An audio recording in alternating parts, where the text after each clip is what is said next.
Prezident Əliyev müxalifətdən danışan zaman ən çox bu Xalq Cəbhəsinin uğursuz siyasətindən və uğursuz bir illik, yəni bir il 10 ay iqtidarlığından danışdığı zaman Xalq Cəbhəsinin sədri o adam çıxır, bunların çıxış yeri ancaq çıxış etdiyi yer Azadlıq Radiosudur. Daha doğrusu Amerikanın səsi çıxış eləyir. Orada bildirir ki, Əliyev öz uğursuz siyasətini bizlə müqayisədir. Güya Əliyev nə zaman çətinliyə düşən zaman Xalq Cəbhəsinin birlik uğursuz iqtidarlığın xalqın yadına salır falan filan. Mən də buradan həmin o adama bildirmək istəyirəm ki, həddin bildirmək istəyirəm ki, cənab Əliyevin heç bir zaman uğursuz siyasəti olmamışdır. İstər daxili, istər xarici, istər ordu, istər diplomatiya sayəsində heç bir zaman uğursuz siyasəti olmamışdır. Mən o Xalq Cəbhəsinin rəhbəri olan şəxsə səslənirəm. Onlar elə bilirlər, cənab Əliyev bugün çətin vəziyyətdədir. Onun üçün də öz çətinliyinin, çətin siyasətinin üstün örtbaslıq etməkdən ötürü Xalq Cəbhəsinin bir illik uğursuz iqtidarın adını çəkir. Xalqa bildirir ki, baxın 90-cı illərdə onlar ölkəni məhv etdilər, güya. Məhv etdilər, gəlin dövlətin ətrafında birləşin. Baxın, onlar hələ də başa düşmürlər ki, öz o küçə siyasət sözləri ilə xalqı, vətəndaşı aldatmaq olmaz. 92-93-cü illərdə, ondan əvvəl 80-də, 70-də bunların hansı ideyaya mənsub idilər? İndi də o ideyadadılar. Ancaq vətəndaş qalxsın, yenidən inqilablar, mitinqlər, qanlı hadisələr olsun. Bax, onların əsl məqsədi budur. Başqa məqsədləri ola bilməz. Müxalifət nə üçündür? Müxalifət iqtidar yanlış bir siyasət yeridirsə, müxalifət rəhbərləri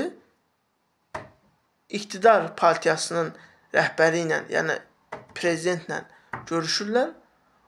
Ona öz dövləti necə çətinlikdən çıxartmaq lazımdır, hansı islahatları aparmaq vətəndaşa daha uyğun olar,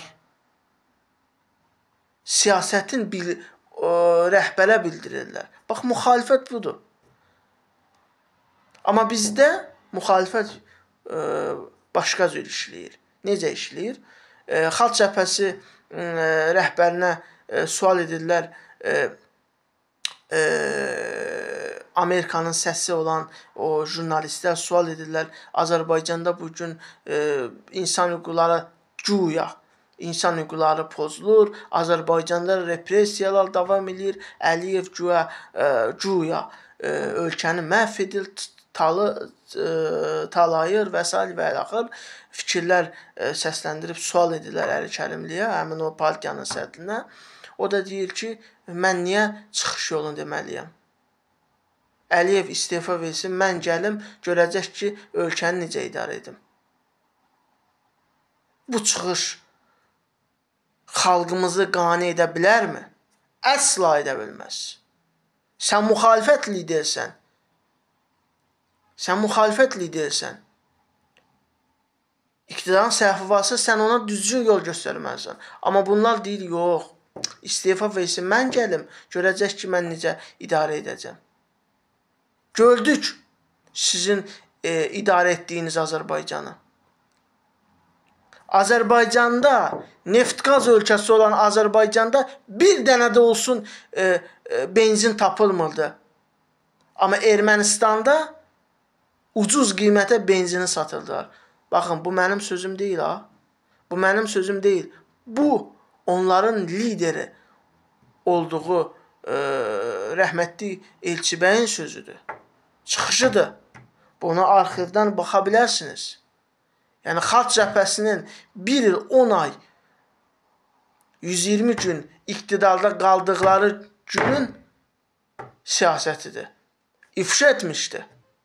Təsəvvür edin. Rəhmətli Elçibəy öz komandasını ifşalamışdır. Hansı birini deyək? Güya Əliyev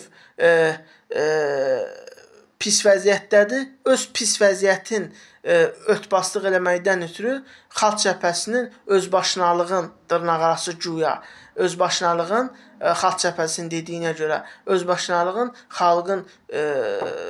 xalqa bildirir ki, baxın, 92-də Xalq Cəbhəsi bu siyasəti etdi, mənim ətrafında birləşin.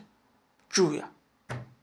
Amma bugün Azərbaycanda Əliyevin sayəsində diplomatik siyasət güclüdür. Daxili və xarici siyasətimiz daha da möhkəmlənmişdir. Azərbaycan dünyada söz sahibi olmuşdur. Azərbaycan öz İHA'sın, SİHA'sın özü istehsal edir. Müdafiə Sənayesi Nazirliyi onun üçün də yaranmışdır. Bunu görməzdən gəlmək ola bilərmi? Əsla. Xalqımız da, vətəndaşımız da bunu gözəl görür. Xalq Cəbhəsinin 1 il 10 ay iqtidarlı vaxtında olan, mən deyim, nə baş vermişdi? Daxili İşlər Nazirliyi Türkiyədən olan bir Topal adlı bir qumarbaza uduzmuşdu. Dövlət büdcəsinin hesabına, yəni xalqın pulu hesabına, vəsaiti hesabına onun qumar borcu ödənildi. Təsəvvür edin. Müdafiə naziri gizli olaraq erməni generallarla görüşüldü. Şuşanı necə satsın deyə. Bugün də Mərdəkandakı bağında oturub istirahət edir. İndi onun istirahət etməyə haqqı varmı? Əsla yoxdur. Olmayacaq da.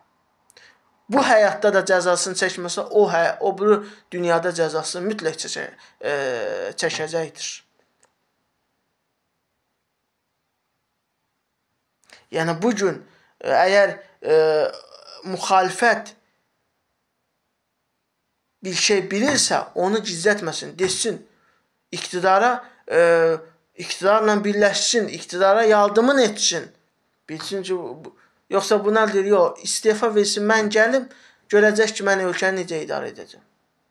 Bu siyasət deyil, bu hakimiyyət aşiqliyidir.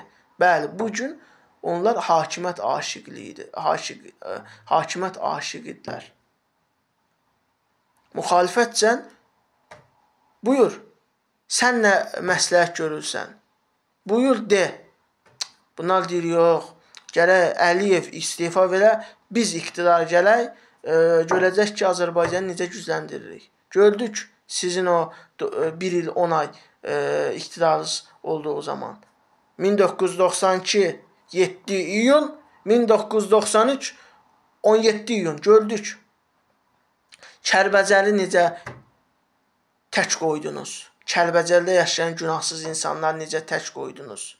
Lideriniz çıxdı, Türkiyəni, İranı, Rusiyanı ittiham etdi ki, mənə helikopter vermədilər. Yaxşı, sual olunur. Azərbaycanın helikopterli yox idi mu?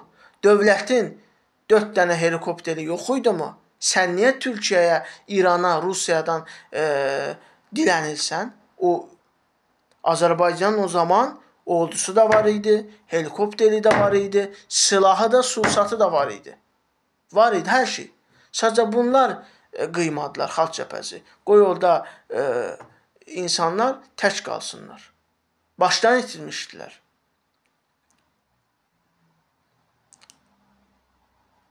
Reallıq budur. Gerçəklik budur.